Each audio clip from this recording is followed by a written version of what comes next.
Welcome back to the workshop on Monday. Yeah, we're doing a workshop Monday. And in the previous one, we looked at a Frost DK and a Prot Warrior, different things they could do to improve. I just wanted to follow up on the Frost DK again.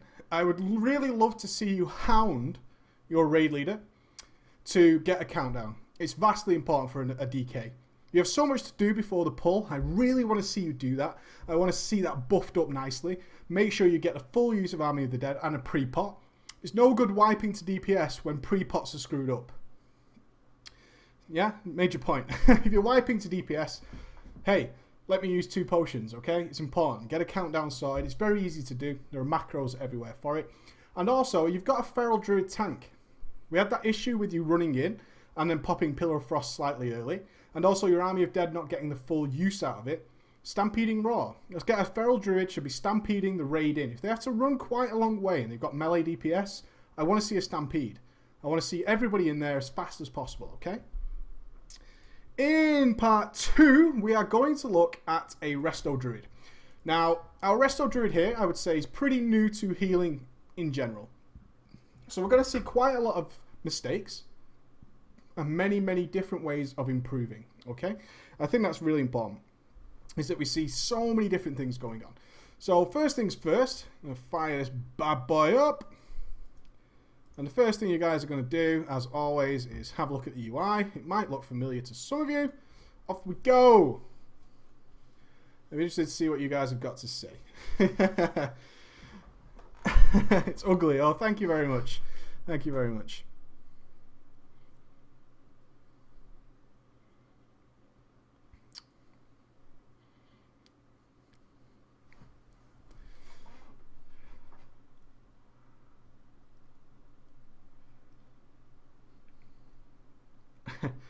Okay, so there we go. We finally get there. Okay, so first things first, yeah. We started in FPS mode. Never cool. Never cool to start in FPS mode. One thing we can see straight off the bat, because I know... In fact, no, I'm not going to say anything. I'm not going to say anything. I'm going to keep that one a secret. The first one to spot it, I'll try and keep an eye on the chat. I hopefully get the first person who does it. There's something very obviously wrong, but I want you guys to notice it. The first thing I want to point out from my side is I do this. There's a reason this is happening and I kind of regret it, is because when I do my healing videos, it's kind of more spectacular in a way for the viewing audience, you guys, when I make a YouTube video regarding, say, healing, is to turn on my healing here. And I do that purely for the video. Turn that shit off. Seriously. All your healing is shown here. If you want to see healing, it's actually off to the side and it's all grouped up nicely. This looks awesome. Don't get me wrong. It actually looks a shitload of fun when you're healing. That's a shitload of fun while you're healing to see all those big numbers. But it is actually completely in the way of what you're actually trying to do. Oh, why did Newer say that? I want to know why Newer said that. I'm kind of interested as to why Newer said that. Yeah, it just fucks up the screen. You can't really see what's going on. I want to know. I'm quite happy with that. So we're going to keep playing.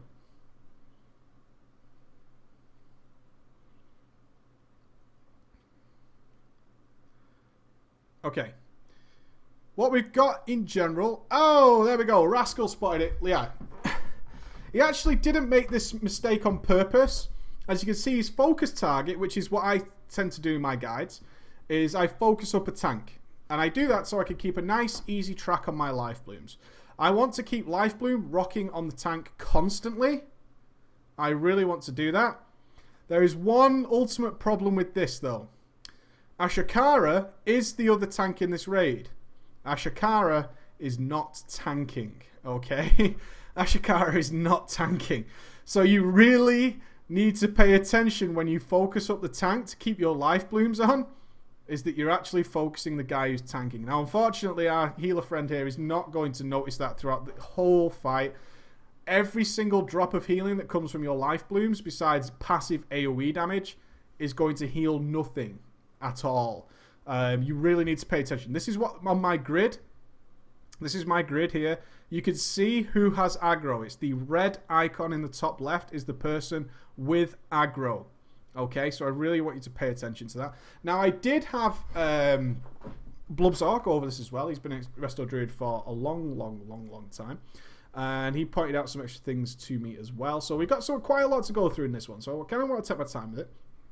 The other one I want to say is we suffer from something new healers always get, which is tunneling grid.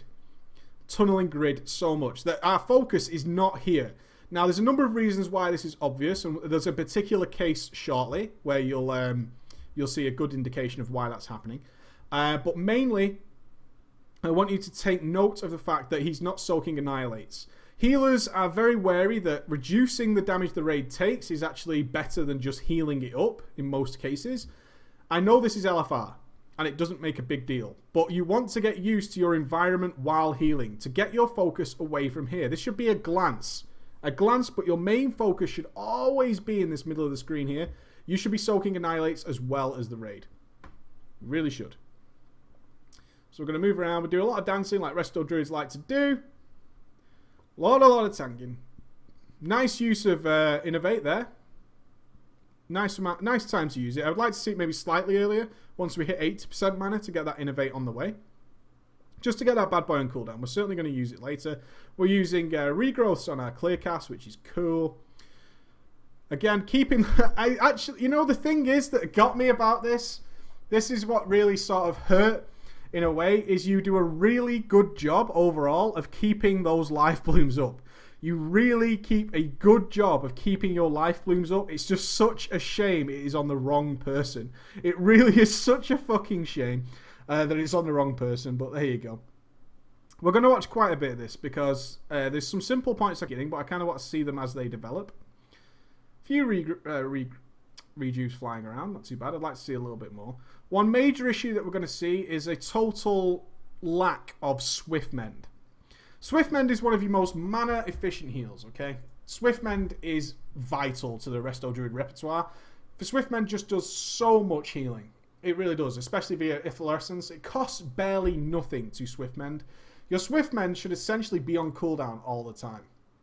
It really should, especially when there's a lot of AoE damage flying around the melee. Getting that Efflorescence down on the melee is just tons of passive healing that costs you nothing. It costs you nothing, and it just keeps people tied up.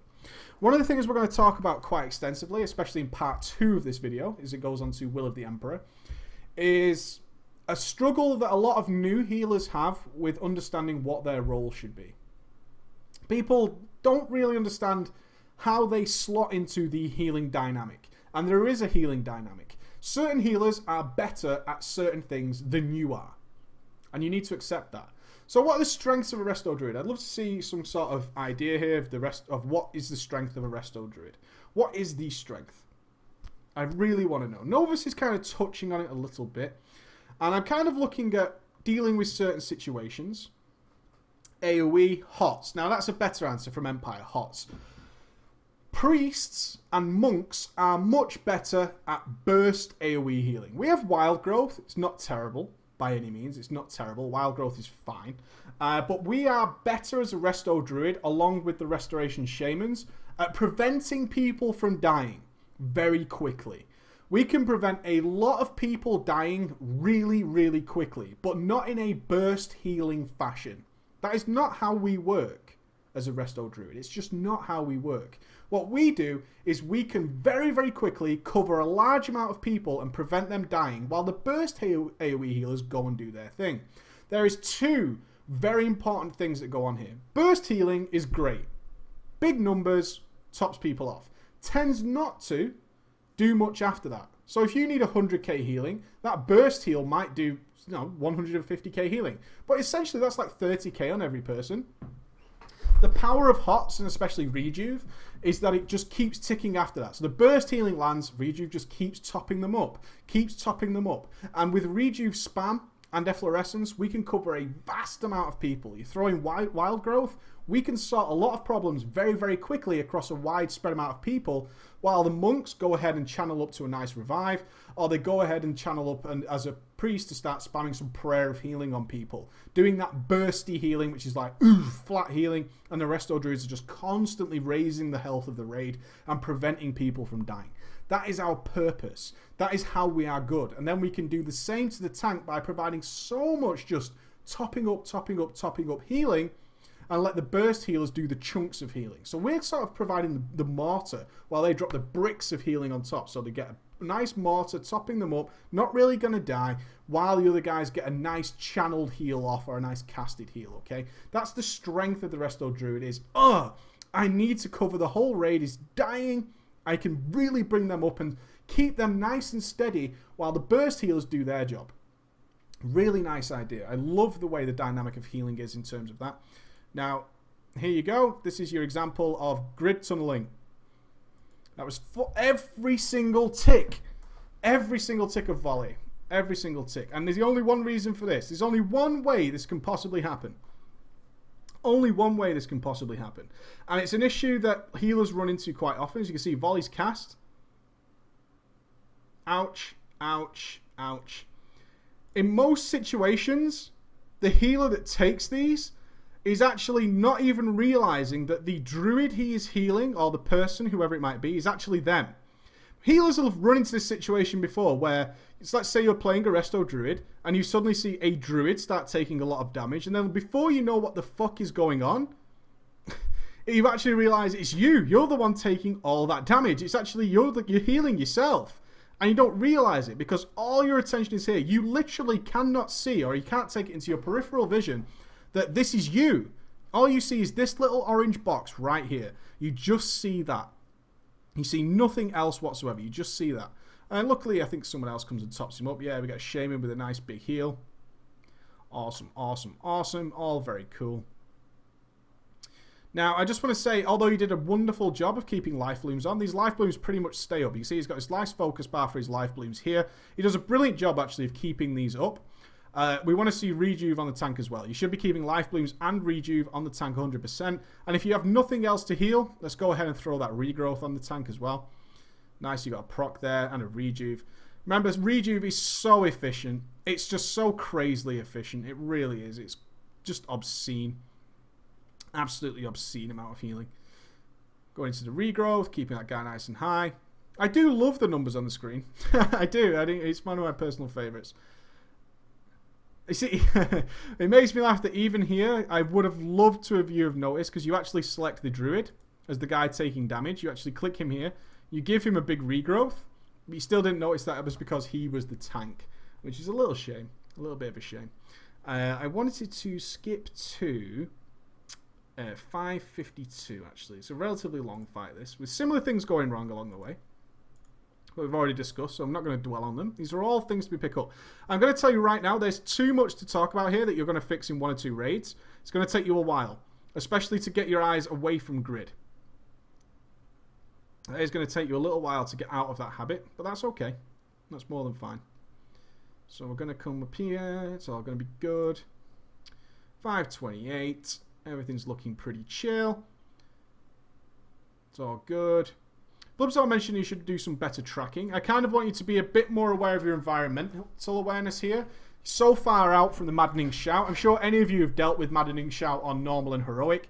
You need to be so aware of that timer.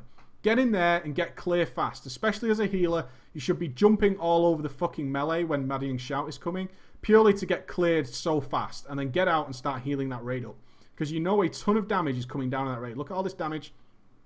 You don't want people going out of their way to clear you. You want to be one of the first there. Now, this is where he does something which is the correct decision at the wrong time. And we often do this. We make the right decision, but we fuck it up in some manner. And again, it's down to environment. This is grid tunneling in its worst way. This is a horrible situation for a healer to see, especially in LFR, where you kind of believe you're solo healing this whole raid. In LFR, you definitely feel like, oh, I'm solo healing this whole raid. It's terrible. I don't like it. And his decision here is to pop a Tranquility. Now, what's wrong with popping a Tranquility here? What's wrong with popping a Tranquility here? Let's see, let's see, let's see. Who gets it first? Flanking orders. Johan all over it. Demogu. Demogu. Demogu. Yeah, he has to move. Tranquility is a good decision here.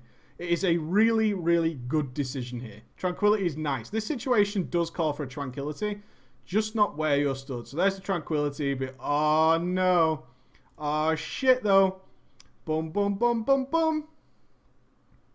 Not cool. Luckily, it's LFR, and that's why LFR exists, for us to practice this kind of stuff. So we don't mind, as long as you note it in the future, that you need to be aware of doing things like that. That guy's still mind controlled. That's insane. There's another situation that's going to be prevalent throughout the next period that we watch, and that is Nature's Swiftness Healing Touch. Essentially, Nature's Swiftness never ever gets used. I don't think Tree Farm does either. Our big healing cooldown never gets used, but that's okay. These are the extra things. That's okay. We're not looking to go to heroic modes on our Resto Druid right now. We're not looking to do that. Very important that you realize we're not trying to take somebody who's just picked up a healer and throw them into the last fight in the game. We're not trying to do that. So be aware that Nature's Swiftness is a great thing. If you're struggling to fit it in, simply macro it with a healing touch and then just have it on a button. Because this Warlock is about to die, as we can see. This Warlock is his life's about to be over. We'd like to see a Nature's Swiftness Healing Touch put on there. Your decision was to go with a Tranquility, which was a good decision, but we obviously need to move first and maybe cast a few more rejuves along the way and get things like that sorted. Swift Mend was on cooldown. It was the second time it was used. Wild Growth's available. I would like to have seen a Wild Growth cast on that Warlock. You remember how Wild Growth works. Wild Growth does a lot of healing and then tapers off. Nice in an emergency situation like that. You've got to move. Swift Mend's on cooldown. Nature's Swiftness Healing Touch. Or throw that Wild Growth on. Really nice to do that. Throw that Wild Growth on cooldown. What could be a nice addition while you're learning this process is to go ahead and make a Tell Me When of things like Swift Mend. Just to get you into the habit of how quickly Swift Mend comes back. Swift Mend comes back so often. You can use it tons and tons and tons and tons. And it AoE heals everybody. If I just maximize this, you can see it's ticking for 23,000. The efflorescence is ticking for 23,000 a time. That is not an insignificant amount of healing. It's really, really not. It's really not an insignificant amount. You want to be taking the best use out of that all the time. That's only hitting 4 people. 3 hits and 1 crit per time, which is awesome. But situations like this Warlock is in definite danger. We have Wild Growth available. We have Nature's Swiftness available. But you're trying to think, I need to heal everybody we're about to wipe. That's not your job as a Resto Druid. Again, those are sort of bursty healing that should come out from everyone else. Luckily, we do just fine, and we get through it, which is cool as fuck. And boom, boss goes down. So we're going to move on to Will of the Emperor, which is really cool. Will of the Emperor is one of those fights where healers can really shine, especially Resto Druids. I actually think they do a tremendous job here, as do the monks. Is that the raids really spread out, which doesn't benefit the Resto Shaman too much without a lot of Riptide spam. But it certainly benefits the Resto Druid who can move really freely and keep rejuves ticking all the time. I can't really stress enough how important it is to keep that rejuve going. Rejuve is so efficient and so much healing. Get it going, get it nice and topped up, and especially get it on the tank. You do keep the life blooms up again on the tank, which is really, really nice. I want to see a rejuve thrown on that tank as well. I'm not going to funny mode. I did like that when I watched it, which was cool. I'm just keeping these nice ticking. Yeah, it's the right tank. There's both tanks, so we're okay. We're more than fine with that. I want to kind of go to... Where do I want to go to? Like, let's go to like 9 minutes. I actually called that Tranquility the Bold Tranquility. Let's see rejuves on everybody. Always nice to see that. See the life blooms has dropped there. A little bit of thing while we're under a little bit of stress is that we forget the basics. Let's keep those life blooms ticking away. You did notice it really quickly and get them back on, which is cool. Like that. Really like that. Let's get a rejuve on that tank as well. And it's always nice on this fight in particular to be paying attention to when the tanks are going to start taking damage. It's after the dance is done. They're going to start taking a ton of damage. We'll definitely want to make sure things are up there. There's actually another Resto Druid here, which is overwriting your rejuves. That's okay. As long as you know that guy's got a rejuve, that's more than cool. More than cool for LFR. Nothing you need to worry about too much at all. And it's going to be in about 20 seconds or so. We're going to see a little bit of panic where we forget our basics again. Which I really don't want you guys to do. As we discussed in the Frost DK, don't matter how hard the situation seems, let's not forget our basics. And really, let's not forget what we're good at. And you can see here, we got to start going to a spam healing touch moment. I really dislike this. Really, really dislike this. Especially with things like Rejuve and Swift Mend ready to go. And we also have Wild Growth. Healing Touch used to be called Healing Touch. And the reason they call it that is you can cast so many spells in the space of a Healing Touch. Healing Touch is a good heal, 70 Ks. Nothing wrong with that at all. But while you've got things like Rejuve and Swift Mend, kind of want to use those all the time. You kind of want to use your rejuve and stuff all the time. You really want to do them. It's very important that you do that. Keeping those regrowths going. And it starts getting worse, this situation. As it does in LFR, as it tends to do on this fight, we get the Titan gas, and we're not really sure how to deal with this. In fact, one of our options here is to start planting mushrooms. Not really worth it until patch 5.2, unfortunately. Not really worth it. What I would do here is I want to see rejuve spam everywhere. I want to see rejuve all over the fucking place. And now you start feeling like you're panicking. In a few seconds. Here, start panicking. This is where you start panicking and you're not really sure how to deal with this situation. How do I deal with so many people taking so much damage all over the place? What do I do here? Remember your job. Remember your job. Your job is not the big burst healing. You have tranquility for that and that's fine. But as a Resto Druid, especially when it's damage that ticks like Titan gas, rejuve just shits all over it. It really does. It's going to be your #1 spell. You want to be spamming that shit constantly. You want that swift men down. So it's especially, look how grouped these guys are. Look at this. Look at all these gangsters, all nice and grouped together, just waiting, begging.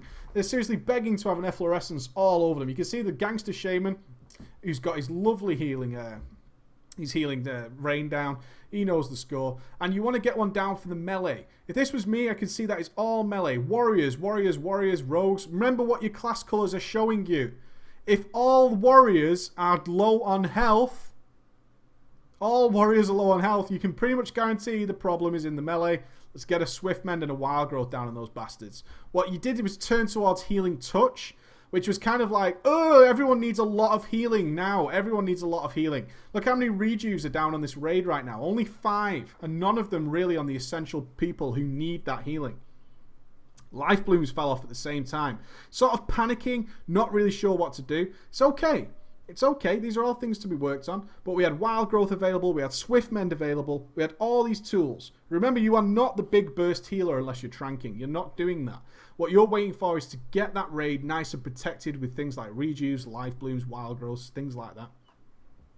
You did notice you had focus assault, although you moved a little bit early there, but that's no big deal. I'm not calling you out for that. And overall, you did pretty good. Pretty good. And there's plenty of ways for you to improve in the LFR. I actually think you could do a pretty good job there. There's lots of things to be working on. One step at a time. One step at a time is my advice to you. If you're in this situation and you're healing and you're kind of getting through LFR, you're doing well on the healing meters. You're doing all right. Your name's up there. Don't mean a great deal in the LFR. It really doesn't. Ignore the healing meters. Turn them off if possible. If you don't want to see it, just turn the fucking thing off. First things first. Cooldowns, you have them. Use them. Know your strengths, know your weaknesses. Your strength is not in big burst healing unless you've got things like tranquility. It's not there. That's just not what your class does.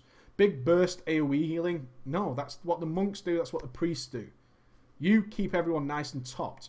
Rejuve is one of the most efficient healing spells in the game. It's fucking amazing. Swift Mend is even better.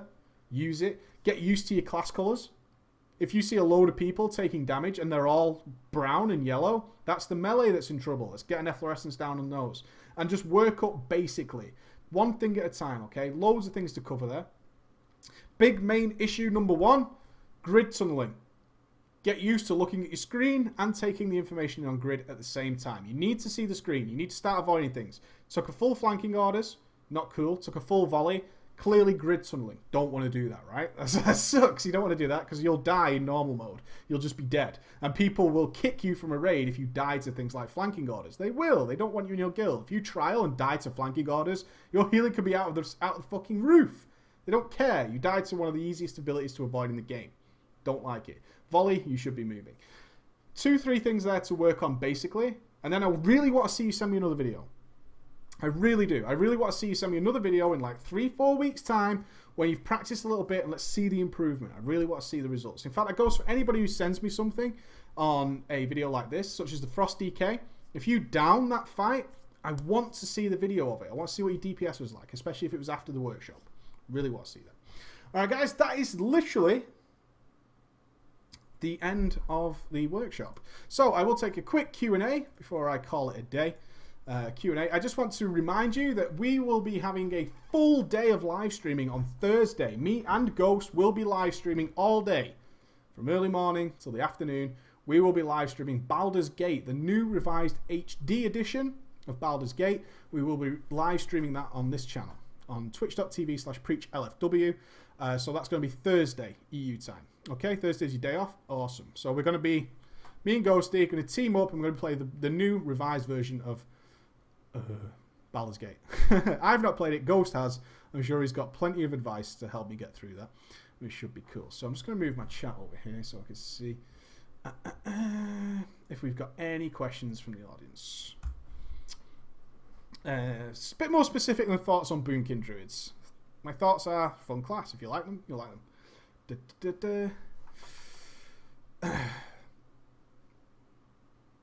I'll take a workshop from anybody. As I said, if you send me a workshop, if you don't know how, just record yourself playing. You've got things like Bandicam, Fraps.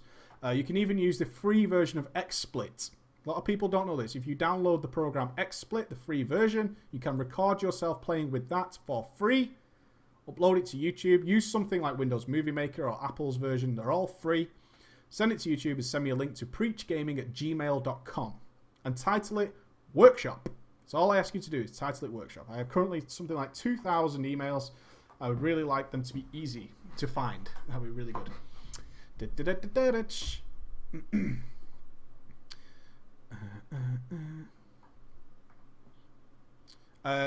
Adding ticks to a cast bar, I don't think so in terms of normal WoW, but I've never tried, so I don't want to say no when it is. As far as I know, you cannot add spell ticks to the normal Blizzard UI in terms of your cast bar. I don't think you can. I'm really sorry. The next weekly web show with the transmogs is on Saturday, 8 PM. So get your transmogs in at preachgaming.com. That would be amazing. Get your transmogs in there. That would be really fucking cool. I love that. How do you know when you're a bad healer or the group you're healing is bad? Your environmental awareness will tell you. If you see people taking obscene amounts of damage from various people, then you know. I just want to say a huge thank you to Liam for sending us a donation. Thank you, Liam. We really, really appreciate it. Go straight back into the channel, man. You're a gangster. Thank you, Liam. Thank you very much.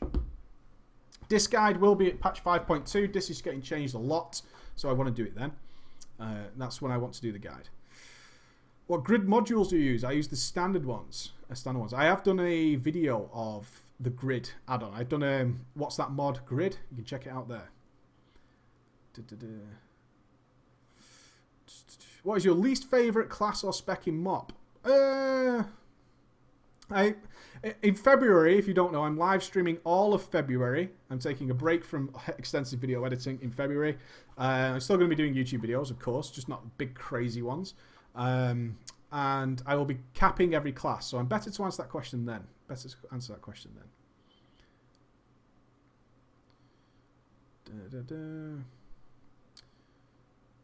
How do you help the raids become more proactive than reactive? It's not easy. It depends on your level of raid. That's a big question. A really big question. The best way of doing it is to stop talking on Vent. You've got to remember, Vent is a cushion. You will progress faster using TeamSpeak and a good raid leader, or Vent, or whatever it is, your voice communications. The best way to train a new guild is actually not to use it and not announce anything and tell people they need to take note of it.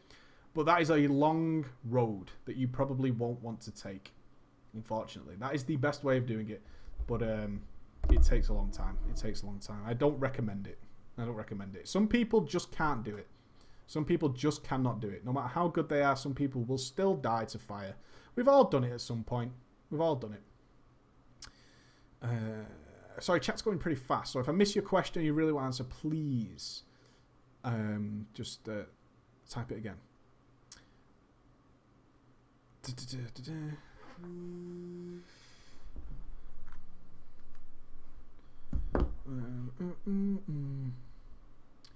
Adams. How do you tell a person they need to improve without being a dick? Don't be a dick about it. Just say your DPS is really not up to standard. Compared to the logs of somebody in the same gear, we really need to possibly look at why. Offer them help. If they're naturally a dick and not good at taking criticism, then they're going to react badly no matter what. It's better to accept that before you start the conversation. One of the best ways of dealing with this kind of situation is to accept the worst before you start it. The worst is he goes, fuck you. Excuse me, my fiance is pregnant, so I do kind of...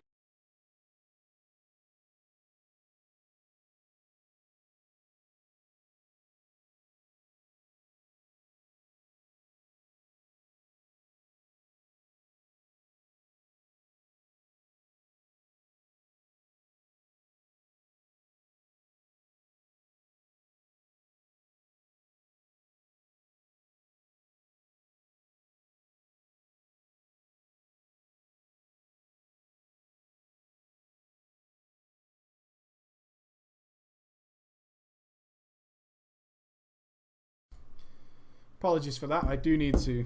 It's kind of important I check those calls. Something might happen. I don't know. I'm paranoid about being a father. I'm paranoid about being a father. Yes, I am going to be a father. Yes, in a few months' time. I'm not live streaming the birth.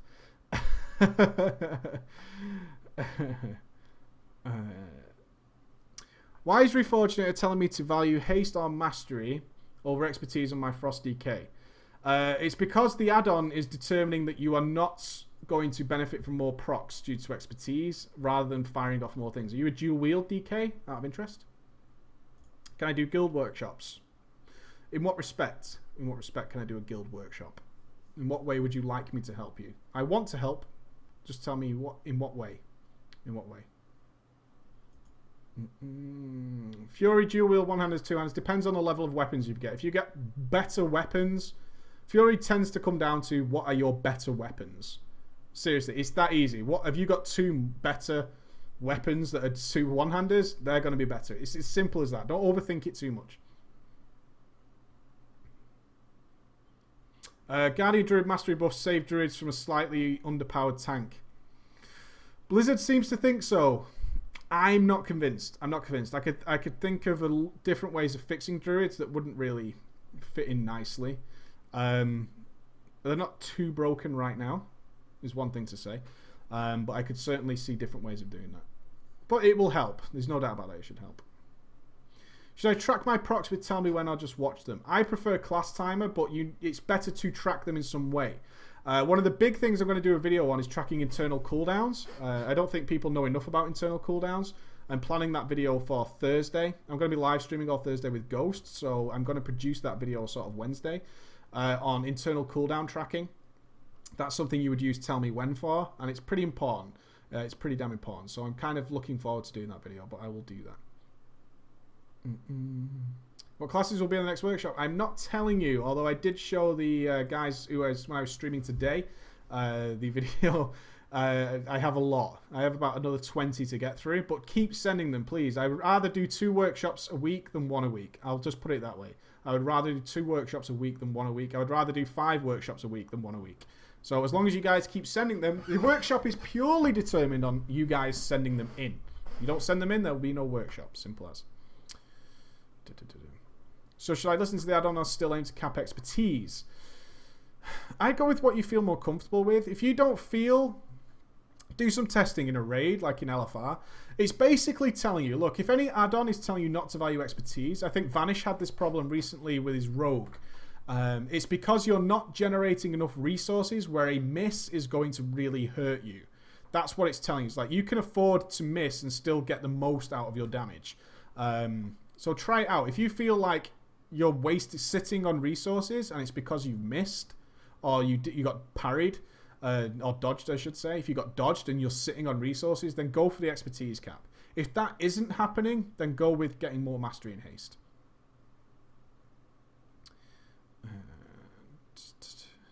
Tuesday. Oh, thanks, guys. You're right. I would rather do... You guys are awesome. You're awesome. Thank you very much, chat. You do remind me. I'm really not fond of having all my debuffs, so it fills my whole screen. Do I really need to track how long everything still lasts? Especially as Affliction, yes you do. Yes you do. You really do. It's something you need to get used to. There are different ways of tracking your debuffs. If you look at the way I do it, I use class timer, so it does take up a little bit of the screen. Look at how Sparko does his, which I think is actually more difficult because he just uses the numbers, like the seconds remaining, and it's much less obvious, but it takes a much keener eye to track. So it depends on what level of play you are. There are different ways of doing it.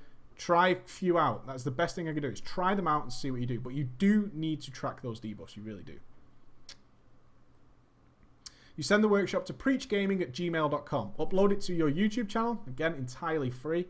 And send me the link and just title it workshop, please. I'll give you an example now. If I can bring this up.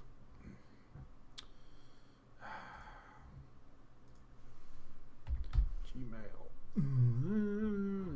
So I switch to.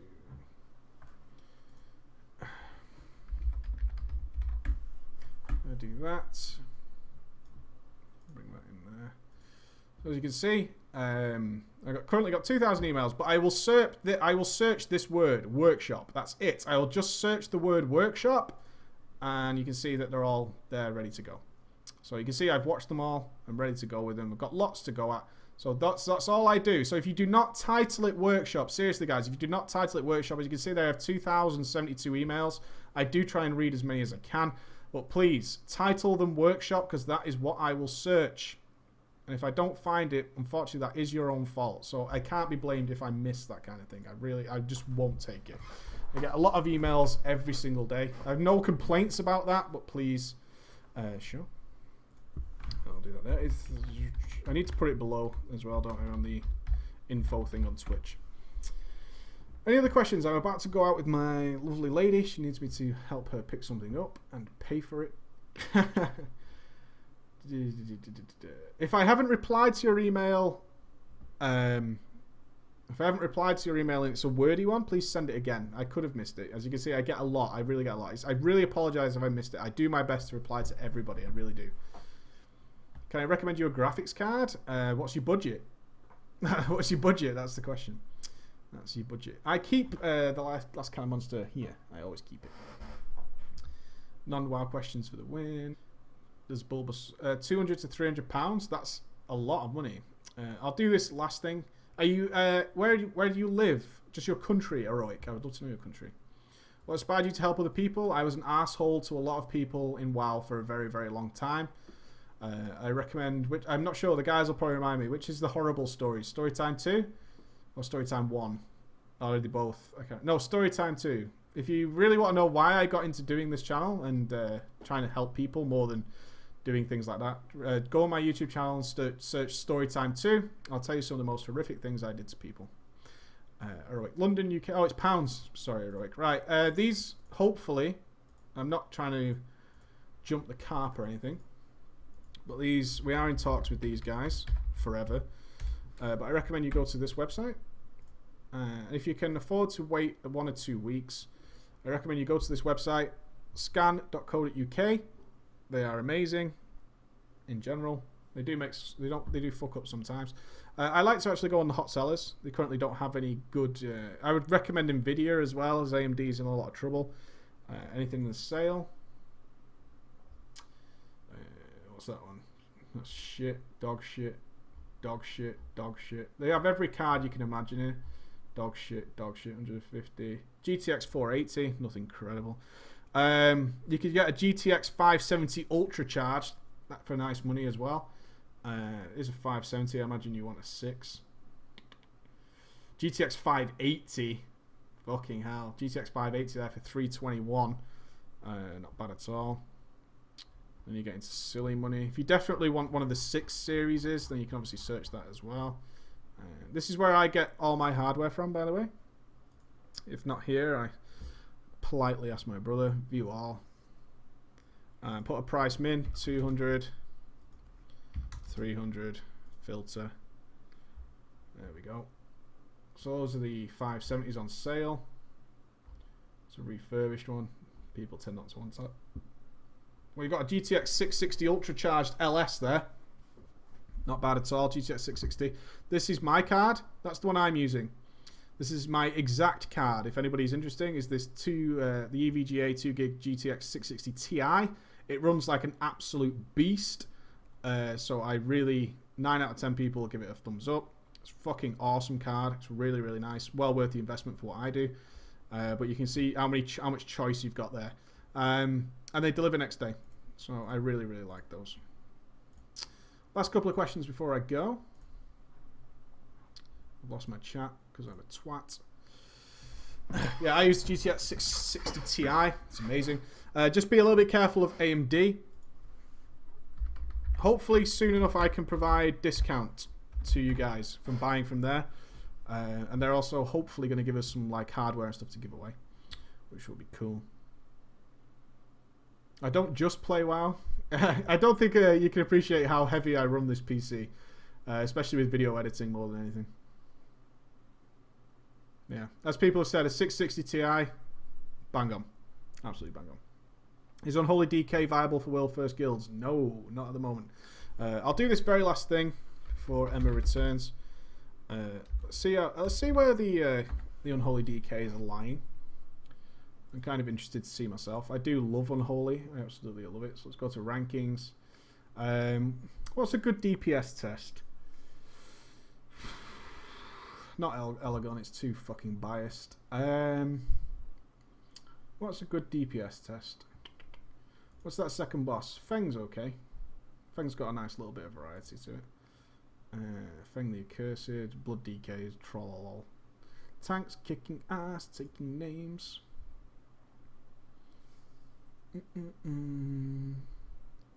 Warlocks, Unholy.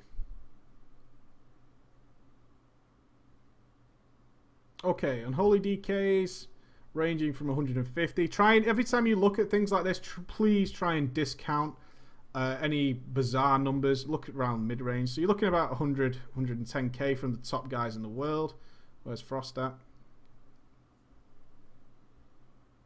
Miles ahead. Frost is just miles ahead. I mean, it's 25k base ahead. So there's your answer. Frost is just so much farther ahead at the moment. It really is. Frost is just... There's your answer. Garajal? Garajal can get a bit wonky. I don't like checking Garajal, especially if people go down. I really don't like that one. I don't like Garajal for checking an average sort of DPS sort of... yeah, Garajal I don't like. I don't like Garajal for that. What else we got? Garajal, Spirit Kings. Spirit Kings isn't too bad, actually. I don't mind Spirit Kings. There's not a lot of... Let's check Spirit Kings. I like Spirit Kings, actually. Spirit Kings is a nice DPS test. A lot of movement. Really good idea to see good melee players play at their best. So Unholy is ranking on, say, Spirit Kings Heroic from 100k, anywhere between 80k to 100k. And Frost, 110k from 100k. So Frost, again, has got another good 10, 15k DPS on average above. And 10, 15k DPS, I mean, that, remember what DPS is? That's damage per second. It doesn't matter if it's 1 or 10 or 100k. Damage per second is a large increase. that would be Ghost typing in chat, like a gangster.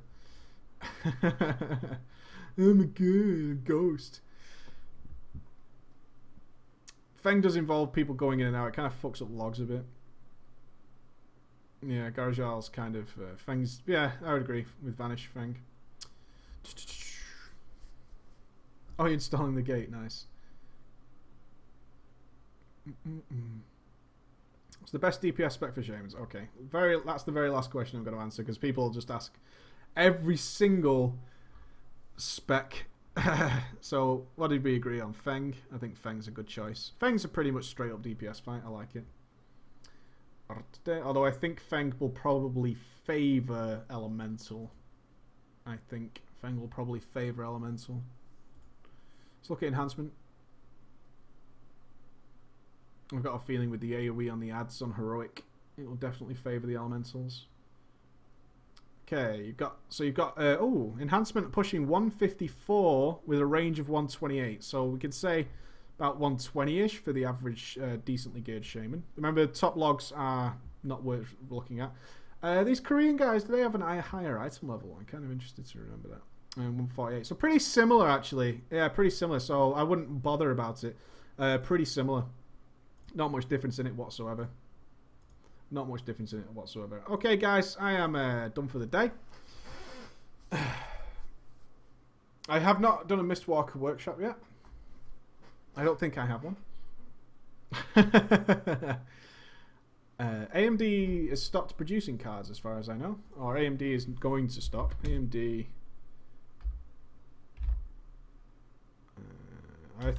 I read something about AMD stopped.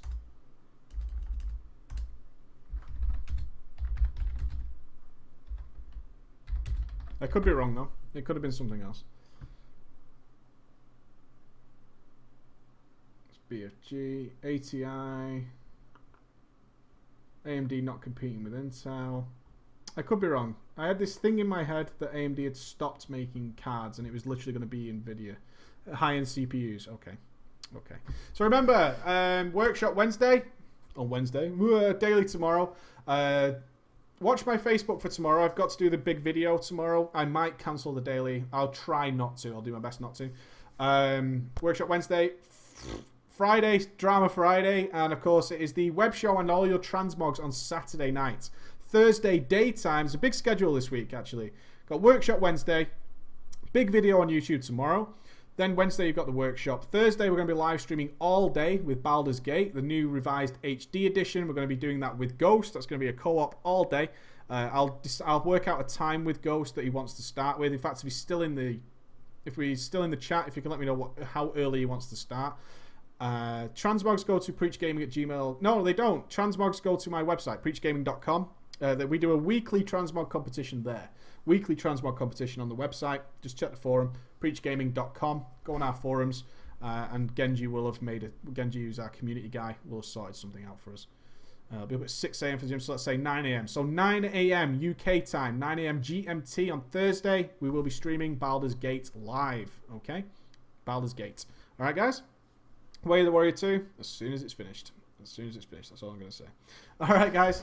Take it easy. Have a great day, and thanks for tuning in for the workshop. Even though I'm blurring to fuck. But I do have the bluest eyes in history. Yeah, baby.